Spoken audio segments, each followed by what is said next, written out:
इस चैप्टर में, इस पार्ट में हमने हमारे राष्ट्रीय प्रतीक उनके बारे में हमने पढ़ा है। जैसे राष्ट्रीय ध्वज, हमारा राष्ट्रीय प्रतीक क्या है?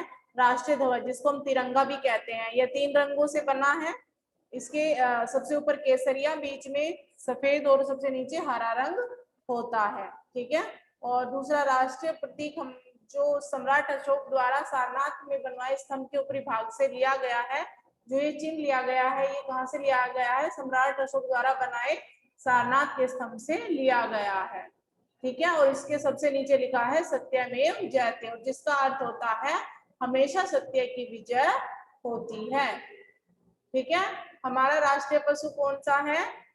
व्याघ्र, बाघ जिसे हम कहते हैं। ठीक है।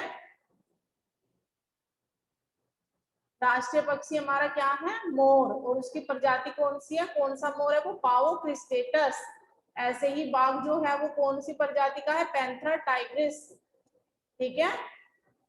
राष्ट्रीय गान, राष्ट्रीय गान हमारा कौन सा है? जन गण मन हमारा राष्ट्रीय गान है। ठीक है।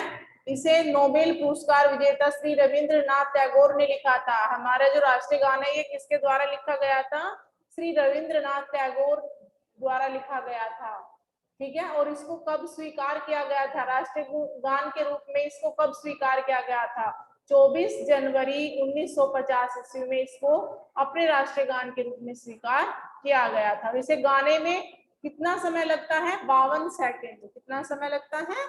52 सेकेंड। उसके बाद राष्ट्रीय गीत, राष्ट्रीय गीत हमारा वंदे मातरम, जिसे बंकिम चंद्र चटर्जी ने लिखा था।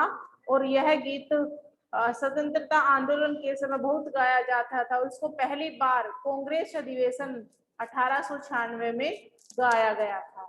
ओके। उसके बाद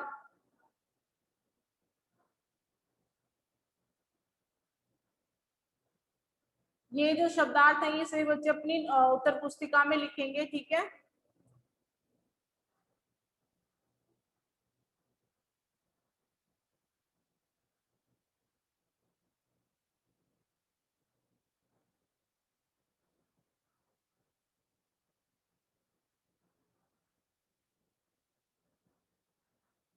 यहाँ पर देखिए सभी सही विकल्प चुने। भारत कैसा राष्ट्र है? भारत स्वतंत्र राष्ट्र है। ठीक है।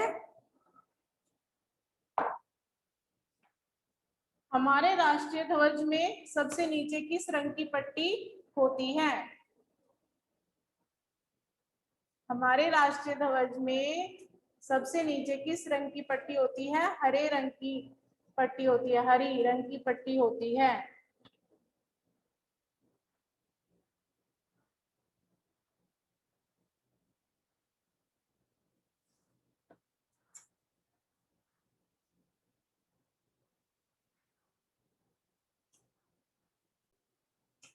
सफेद पट्टी पर बना चक्र किसका सूचक है? प्रगति। किसका सूचक है? प्रगति। ठीक है। उसके बाद चक्र किस रंग से बना होता है? नीले। भारत का राष्ट्रीय पशु कौन सा है? बाघ। 4 सिंहों वाला प्रतीक कहां से लिया गया है? अशोक द्वारा बनाए गए सारनाथ स्तंभ से। 4 सिंहों वाले शीर्ष के नीचे बने चित्र में किस पशु की आकृति है? बैल की है। और एक तो बैल की है वृषभ, और एक घोड़े की है अश्व। ठीक है। जन गण मन को राष्ट्रीय गान के रूप में कब स्वीकार किया गया? 24 जनवरी 1950 में। ठीक है। उसके बाद खालिस्तान है। वंदे मातरम हमारा राष्ट्रीय गीत है। यहाँ पर क्या आएगा? राष्ट्रीय गीत। राष्ट्रीय गान किसने लिखा है? श्री रविंद्रनाथ टैगोर ने लिखा है। राष्ट्रीय प्रतीक में सामने से कितने सिंह दिखाई देते हैं? 3। हमारे राष्ट्रीय प्रतीकों के प्रति सम्मान प्रकट होना चाहिए। सफेद पट्टी पर नीले रंग का चक्र होता है। ठीक है। उसके बाद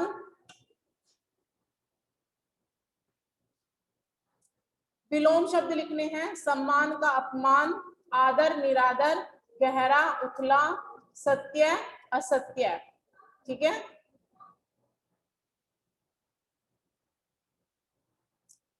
उसके बाद यहाँ पर क्रिया शब्द दिए हैं, जैसे यहाँ पर कुछ शब्द दिए, भारत एक स्वतंत्र देश है, हमारे राष्ट्रीय ध्वज को तिरंगा कहा जाता है। तो यहाँ पर ये सब क्या है, क्रिया है, नृत्य करता है, लिखा था, ये सब क्या है, क्रिया। तो रेखांकित अंश वाक्य में क्रिया का काम कर रहे हैं, इन्हें क्रिया कहते हैं। हमें ऐसे क्रिया वाले 4 वाक्य खुद लिखने हैं। जैसे मैंने लिखा है हम खेल रहे हैं, तो इसमें क्रिया क्या हो गई, खेल रहे हैं। उसने पत्र लिखा, तो यहाँ पर क्रिया क्या हो गई, लिखा। वह खेलने जा रहा है, तो यहाँ पर क्रिया हो गई वह खेलने जा रहा है, यहाँ पर क्रिया हो गई जा रहा है। हम नृत्य करेंगे, तो यहाँ पर क्रिया हो गई करेंगे। ठीक है। उसके बाद व्यक्तिवाचक संज्ञा शब्द लिखने हैं। कौन कौन से हैं पाठ में से, जैसे भारत, अशोक, रविंद्रनाथ टैगोर, बंकिम चंद्र चटर्जी, ये सब किस में आते हैं, व्यक्तिवाचक संज्ञा में। और इधर जातिवाचक, जैसे पक्षी, पशु, नागरिक, राष्ट्र, ये सब किस में आते हैं, जातिवाचक संज्ञा में। ठीक है। और नीचे जो शब्द लिखे हैं इनमें से हमें विशेषण शब्द छांटना है। विशेषण शब्द क्या होते हैं, जो किसी की विशेषता, किसी संज्ञा या सर्वनाम की विशेषता बताते हैं। तो यहाँ पर स्वतंत्र राष्ट्र, तो यहाँ पर क्या आएगा, स्वतंत्र। तिरंगे में सबसे नीचे हरे रंग की पट्टी होती है, तो यहाँ पर आएगा हरे। मोर की नीली गर्दन, तो यहाँ पर गर्दन की विशेषता है नीली। लंबी पूंछ, पूंछ की विशेषता है लंबी। रंग बिरंगे पंख इसे आकर्षक बना देते हैं। वर्षा काल में मोर के नृत्य का दृश्य बहुत मोहक, तो यहाँ पर मोहक इसका विशेषण शब्द हो गया। ओके।